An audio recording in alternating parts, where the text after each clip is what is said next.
Kiedyś marka ta była marzeniem każdego chłopaka. Później niejeden mężczyzna nadal o niej marzył. A i w dniu dzisiejszym niejeden dziadek nadal ma szybsze bicie serca, jak mu się to wszystko przypomina. Zapraszamy do dzisiejszego odcinka.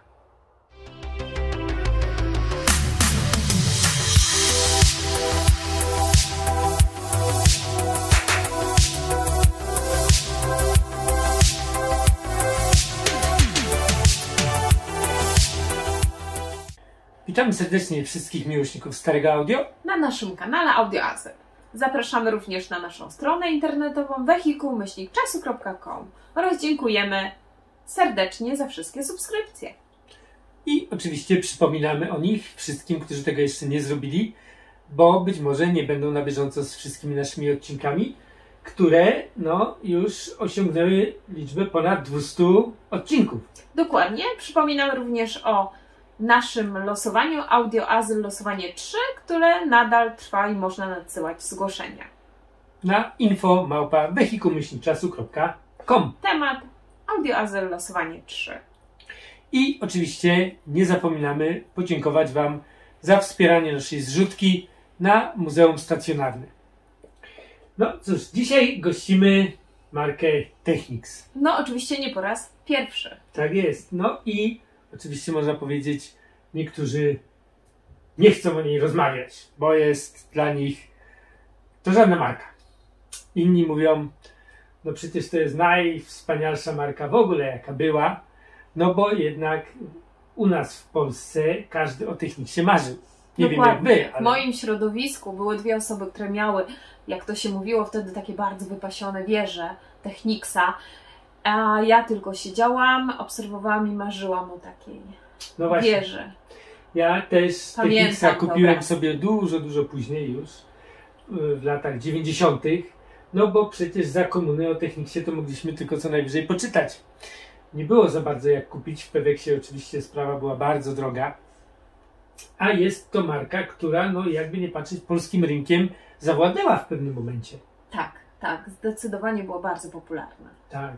No i nie da się ukryć, że jeżeli chodzi o imprezy, o domówki, inne rzeczy, no to cóż, naszą polską Diorę i Altusy mógł przeskoczyć tylko Technics. Dokładnie, czy nawet jeśli chodzi o dyskoteki, to pamiętam, że jak podglądałam, to też sprzęt był marki Technics. Tak, także z tą marką mamy związane tutaj, jakby powiedzieć, wiele wspomnień.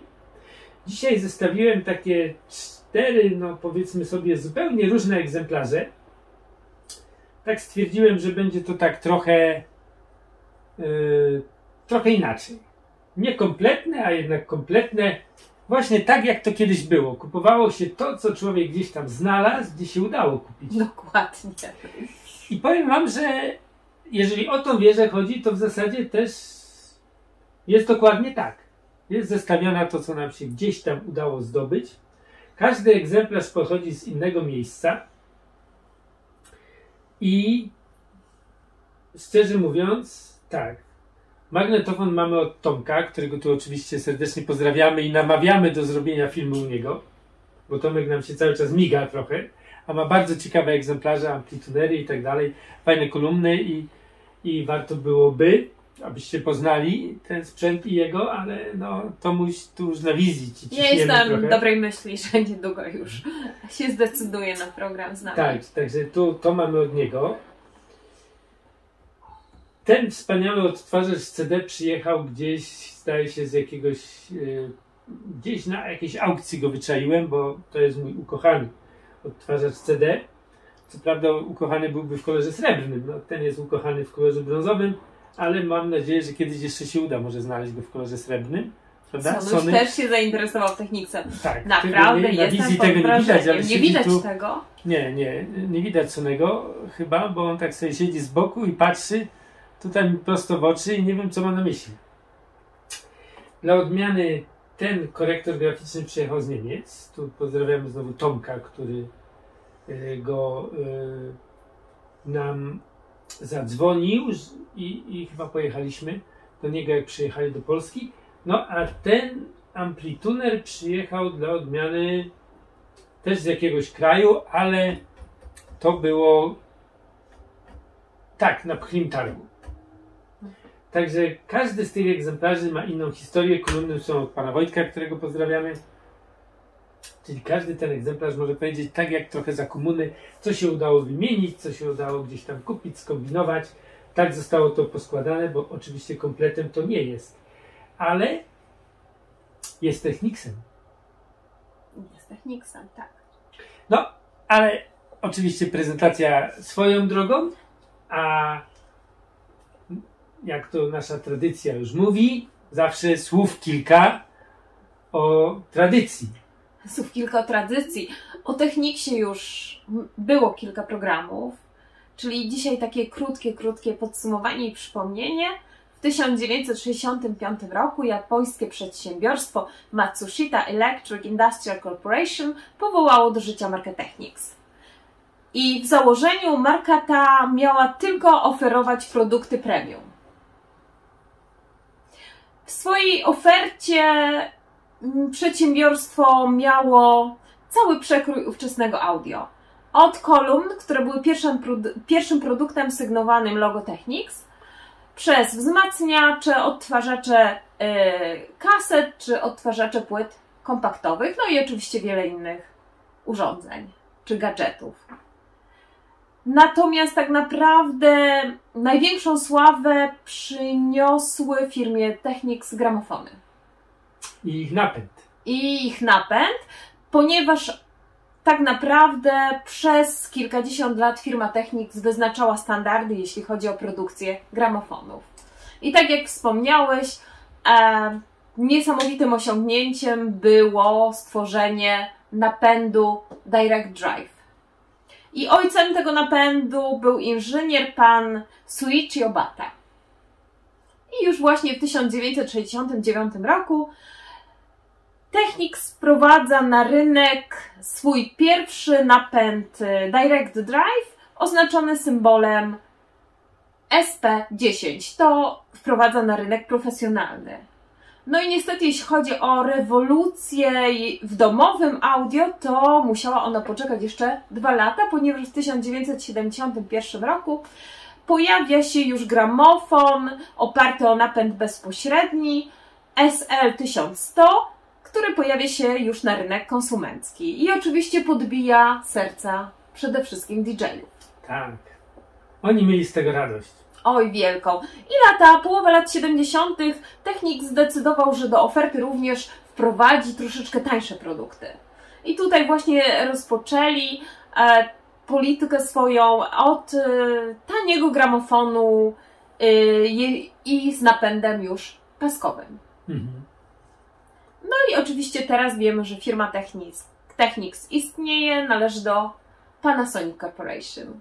Bo był taki krótki okres w ich historii, gdzie ta marka jakby wygasła. Prawda? Tak, wygasła, ale już 2000 to chyba był 14 rok, już w 2008 jakieś tam wzmianki były, że firma została reaktywowana. No i w tej chwili znowu wrócili do w zasadzie produktów premium. Tak, produktów wysokiej jakości, no i oczywiście o też chyba raczej wysokich cenach, ponieważ właśnie, jak wspomniałam, ten pierwszy napęd Direct Drive, to cena wtedy była naprawdę zawrotna w 1969 roku. To był rynek profesjonalny. No ale musimy przyznać, że w tej chwili produkty marki Technics właśnie z tej półki, czyli z tej starszej, też zaczynają osiągać coraz wyższe ceny, bo no cóż, tacy dziadkowie jak ja, którzy przypomnieli sobie, czasami dzięki naszym odcinkom, że kiedyś marzyli o czymś takim, zaczynają tego szukać. Nie ma tego aż tak bardzo wiele, więc coraz trudniej kupić, zwłaszcza w kolorze srebrnym, bo nie każdy lubi ten taki typowo właśnie brązowy kolor Technicsa. No i te produkty bardzo często znikają z aukcji i ceny rosną. Tak, cieszą się, myślę, też dużą popularnością, szczególnie wśród tutaj miłośników z Polski. Tak. I trzeba przyznać, że to jest dobry wybór, bo ja uważam, że tak jak mówię o tym w większości odcinkach, ucho każdy ma swoje. I czy wydamy na kolumny 100 zł, czy wydamy 100 000, może nam się to podobać dokładnie tak samo, bo nigdy nie jest powiedziane, że to, co zadowala jednego, drugiego nie musi zadowolić. Wcale nie. Każdy powinien szukać tego sprzętu, który mu się przede wszystkim podoba, bo na niego też patrzymy. No i oczywiście, jeżeli bierzemy pod uwagę to, jak on gra, to dla własnego ucha. Nie powinniśmy krytykować, moim zdaniem, tych, czy chcą korektor graficzny mieć, czy kontur. To jest każdego indywidualna sprawa, prawda? To tak jak trochę kierowcy samochodów, tak? Są tacy, którzy krytykują, ja nigdy nie będę jeździł automatem. Prawda? Było wiele takich moich znajomych, którzy nigdy automat to tam... Fuj! Potem pojeździli kilka godzin i nigdy więcej nie chcą jeździć biegówką. Tak samo być może niektórzy, którzy posłuchają Technicsa, powiedzą, tak, mi jednak mimo wszystko dźwięk Technicsa pasuje. Warto oczywiście o tym mówić, warto oglądać te sprzęty, a nuż nam coś wpadnie w oko. Do Technicsa wrócimy po prezentacji, a teraz może przybliżymy ten obraz trochę naszym widzom. Tak, zapraszamy. Myślę, że wielu miłośników tej marki, którzy o niej zapomnieli w międzyczasie, no bo nie ukrywajmy, że wiele osób oglądając nasz program przypomina sobie o pewnych własnych marzeniach, które kiedyś mieli. Patrząc na ten sprzęt ma na pewno szybsze bicie serca, bo ja tak też mam. Zawsze jak patrzę na Technicsa i przypominam sobie swoje młode lata, kiedy człowiek o tym marzył, to cieszę się bardzo, że mogę go Wam prezentować w różnych konfiguracjach, bo były odcinki, do których oczywiście zapraszamy, o magnetofonach kasetowych Technicsa, o odtwarzaczach CD i tak dalej, ale o takiej typowej właśnie samej wieży jeszcze tego nie robiliśmy. No tutaj mamy taką trochę zbierankę. No co prawda można powiedzieć, że ona jest do siebie zbliżona, bo patrząc na klawisze sieciowe, wszystkie są takie same. Mamy co prawda różne przetłoczenia, bo tutaj to przetłoczenie jest wyżej, tutaj jest nisko, tutaj dla odmiany mamy takie ścięte. No, ten magnetofon ma zupełnie inny klawisz sieciowy i oczywiście nie jest od tej serii. Jest to tak troszkę, jakby to powiedzieć, pozbierane, ale są to na tyle ciekawe eksponaty czy egzemplarze, które chciałbym Wam zaprezentować. Jeżeli mówimy o magnetofonie, to jest RSBX 707. Fajny magnetofon, bo jest trzygłowicowy. Ma bardzo duży, ładny, fajny wyświetlacz. I tutaj go może uruchomię, żeby nam pokazał, jak ładnie gra. Myślę, że kasetę cofnąłem do samego końca, to może chwileczkę potrwać. Ale za chwilkę powinno nam się tutaj coś pojawić.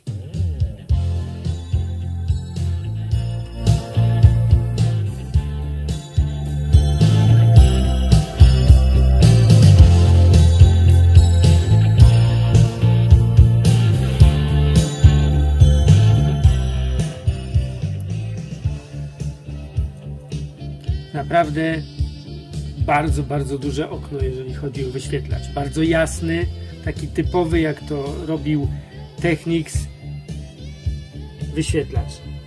I to jest magnetofon, o którym wspominaliśmy, z napędem Direct Drive. Trzy głowice, oczywiście to nikomu nie muszę tłumaczyć chyba, ale przypomnę, zawsze mamy dzięki temu podgląd sygnału, jaki nagrywamy.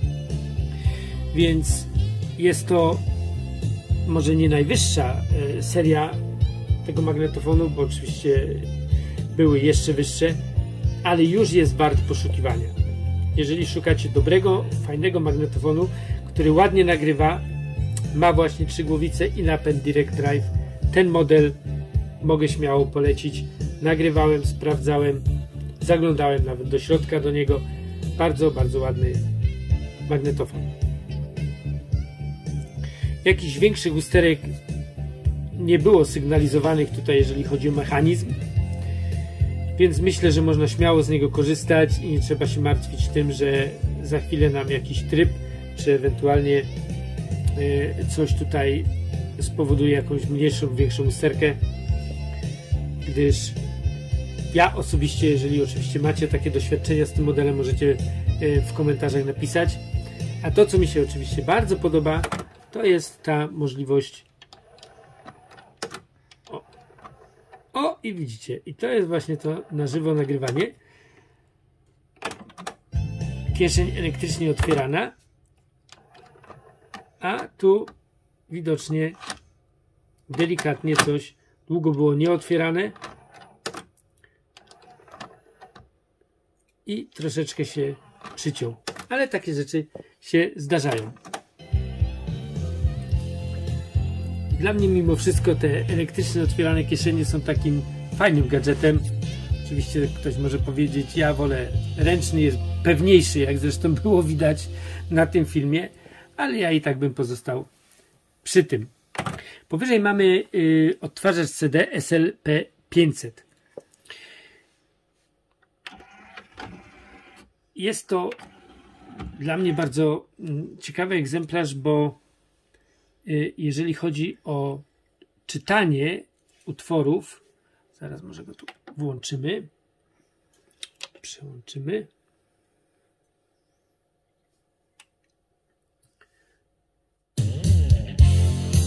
To zobaczcie, jeżeli przerzucimy teraz o kolejny utwór, słychać takie delikatne stuknięcie. Nie wiem, czy to nasz mikrofon tutaj jest w stanie wyłapać.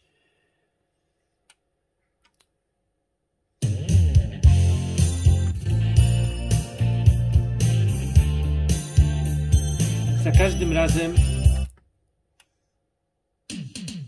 jest takie innych, nie wiem dlaczego tak jest, innych chyba tylko jeszcze w tym najwyższym 990 też takie coś zaobserwowałem. Nie wiem, może wyciszę to. O, słychać takie puknięcie, ale zobaczcie jak on szybko czyta.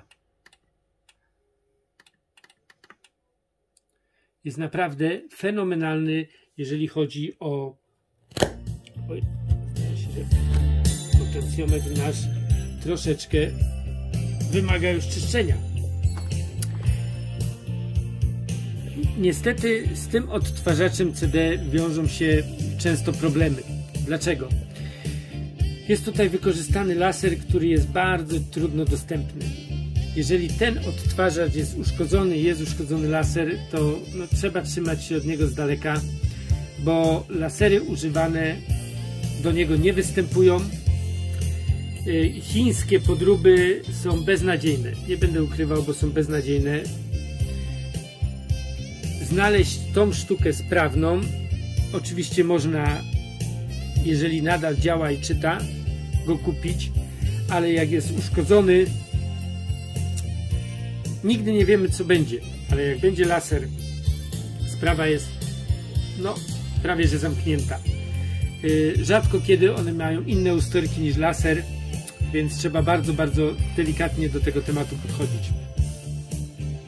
Mi on się podoba ze wszystkich odtwarzaczy CD, może z wyjątkiem SLP10, tego wertykalnego, najbardziej ze wszystkich odtwarzaczy Technicsa. Zawsze miałem słabość do tego egzemplarza, do tego modelu FF1 i tak mi chyba już pozostanie. Dla mnie najładniejszy odtwarzacz CD Technicsa. Piętro wyżej oczywiście gra equalizer, grafik equalizer. No i to jest teraz bardzo dobre pytanie, co wy na to powiecie, bo wielu będzie kręcić nosem i powie, co on tu pokazuje, to jest grzech pokazywać to urządzenie, bo tego się nie powinno w domu mieć, na tym nie powinno się słuchać. Powiem inaczej. Ja często słucham, jak chcę sobie posłuchać głośniej muzyki w formie takiej dyskoteki trochę, żeby było tego basu i wysokich więcej, to oczywiście używam korektora lub go po prostu wyłączę, bo bardzo mnie to okno cieszy. To okno daje wizualnie to, czego czasami brakuje nam, aby to wszystko ładnie świeciło. Może nawet zrobimy Technicsa nocą na końcu tego odcinka, jak to wszystko ładnie tutaj świeci w momencie, kiedy nie ma światła. dlatego, że możemy wyłączyć equalizer, warto go kupić moim zdaniem właśnie do tego widma tutaj. Wiele korektorów było z podobnym widmem, ale Technics, właśnie ten model SH też 8055, gdzie mamy jeszcze podświetlane klawisze, wygląda naprawdę przepięknie. Mamy go też, ale no niestety jest zabudowany i ciężko będzie nam go wyjąć, żeby go zaprezentować, ale możecie sobie go poszukać. Tutaj zmianę robimy suwając po tych liniach. Widać to tutaj na equalizerze, jest mocniej podświetlony poziom, w jakim mamy daną częstotliwość. Oczywiście można włączyć, żeby zobaczyć, jaki jest poziom, jak jest ustawiony. Tu jest oczywiście w formie uśmiechu. Wszyscy oczywiście też krytykują właśnie to ustawienie equalizera, chociaż najbardziej się wszystkim dźwięk wtedy podoba. Mamy możliwość tutaj też wyboru 4 różnych poziomów. Jest fajny ten equalizer. No, mimo że te suwaki tutaj są takie trochę może dziwne, trochę nowoczesne, ale ja sobie ten equalizer w miarę chwalę i uważam, że on przy dobrej wieży Technicsa ten equalizer powinien się znajdować. U samej góry mamy amplituner SA190. Jest to podstawowa wersja, to tutaj nie ma żadnych wielkich wynalazków. Mamy oczywiście kontur, mamy wejścia na gramofon, tuner, CD oraz magnetofon, programacja do radia, no i FM, AM, i to by było w zasadzie tyle, że jeszcze mamy kolumny przód i tył, bas oraz wysokie, balans, głośność. No i to można powiedzieć, że to jest w zasadzie wszystko, co o nim można powiedzieć. Ale mimo że to jest jeden z niższych tych amplitunerów Technicsa, bo Technics zrobił ich bardzo dużo i były naprawdę bardzo fajne. Ja jedną wieżę w pewnym momencie, która nam się tu nie mieściła, sprzedałem, powiem szczerze, i dawno temu, już bardzo dawno, a była piękna, kompletna, posiadałem ją bardzo długo. Trochę żałuję tego, ale być może uda się ją kiedyś znowu odkupić, bo wśród znajomych została, także kto wie, co czas przyniesie.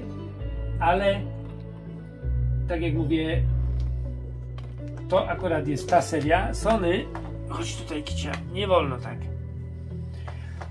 Sony, no chodź, chcesz być na wizji trochę? Chcesz? Sony, no nie chcę.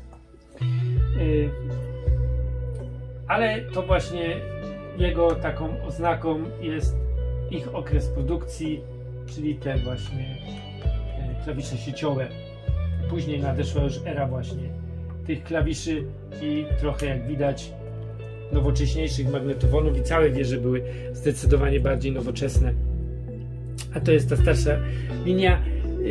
Ja go uratowałem, no bo na tym pchlim targu pamiętam, jak leżał taki zagubiony. No, nie pamiętam, czy deszcz padał, czy nie, ale w każdym razie był w kiepskim stanie. Przyniosłem go do domu, włączyłem do sieci i mówię, jest popsuty, bo tuner nie działa. Rozebrałem go, sprawdziłem bezpiecznik, mówię, bezpiecznik jest dobry. Okazało się, że żarówka była spalona i dopiero jak podłączyłem mu sygnał, to dźwięk popłynął, no a żarówka, przez to, że była spalona, no to nie świecił tutaj ten wyświetlacz. Wymieniłem żarówkę, okazał się być sprawny. I w sumie się cieszę, że go mam, bo do tej serii tutaj generalnie naprawdę pasuje. Co do koloru Technicsa, no to oczywiście srebrne są strasznie poszukiwane. Zapraszam Was do odcinka audio Azyl w terenie, gdzie pod tytułem to było Wielkopolska na bogato, gdzie byliśmy u naszego przyjaciela Andrzeja, pozdrawiamy go serdecznie, który właśnie też jest strasznym miłośnikiem Technicsa i miał tam 2 wieże w kolorze srebrnym. To możecie oczywiście zobaczyć, jak pięknie to wygląda Technics na srebrno.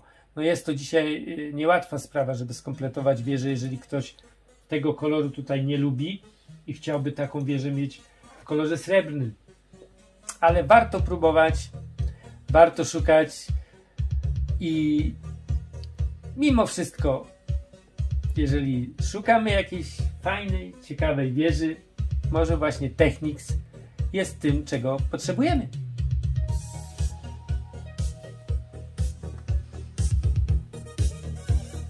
Nawet Sony zawitał na wizję. Tak, cały czas obserwował z daleka. Tak. Się tu ciągle gdzieś czaił i patrzył na tą wieżę. No, chyba też mu się spodobała konkurencja, bo konkurencja w końcu dla Sony Technics był zawsze konkurencją. No, ale w końcu się zdecydował. Pokazać na chwilkę. Tak, Sonusiu? No cóż, jakby to powiedzieć, czy Technics powinien być jakoś wyżej stawiany nad inne marki, czy nie, to nie wiem. Tak naprawdę. Myślę, że już jest indywidualna sprawa. Też mi się tak wydaje, że to każdy... My podchodzimy do tego bardzo sentymentalnie. My nie mamy czegoś takiego, że przedstawiamy jakąś jedną markę konkretnie dlatego, że jest najlepsza czy najgorsza. My po prostu kochamy ten sprzęt i ten sentyment do sprzętu, tak samo przecież polskiego, bo polski sprzęt nam się również bardzo podoba. I absolutnie nie chcemy tutaj faworyzować kogokolwiek, ale mi się wydaje, że w naszym Muzeum Technics na pewno ma takie swój kącik będzie miał.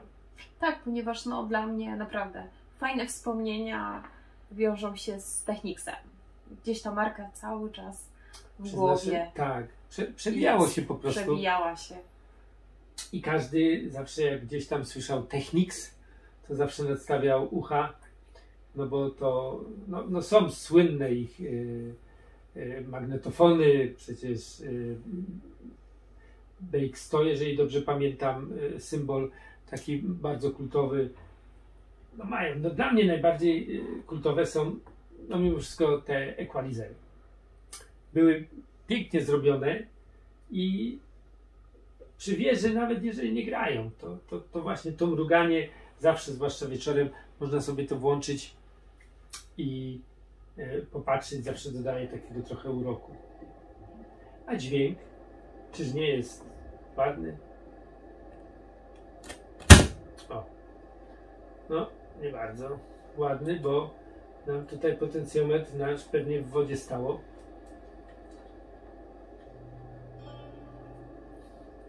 Włączymy sobie troszeczkę, żeby sobie pograło, żeby Sony nie zasnął.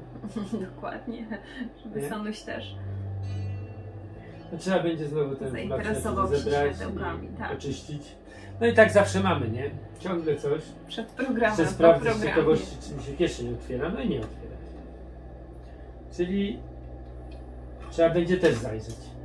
I tak widzicie jest, nie? Mamy sprzęt. Jak zaskoczy, to chodzi. A jak nie, to gdzieś tam coś mu się znowu odechciało pracować. No, ale to ma też swój urok. No dobrze. Popatrzyliśmy wszyscy na Technicsa, porozmawialiśmy, powspominaliśmy. Na pewno jeżeli ktoś przypomniał sobie, że ma gdzieś tam w garażu Technicsa, to niech go dzisiaj rozgrzeje trochę, odpali, żeby posłuchać muzyki na Technicsie. A my oczywiście będziemy zapraszać do kolejnych odcinków naszych. Dziękujemy za subskrypcję, za komentarze, za to, że z nami jesteście, za zrzutkę oczywiście.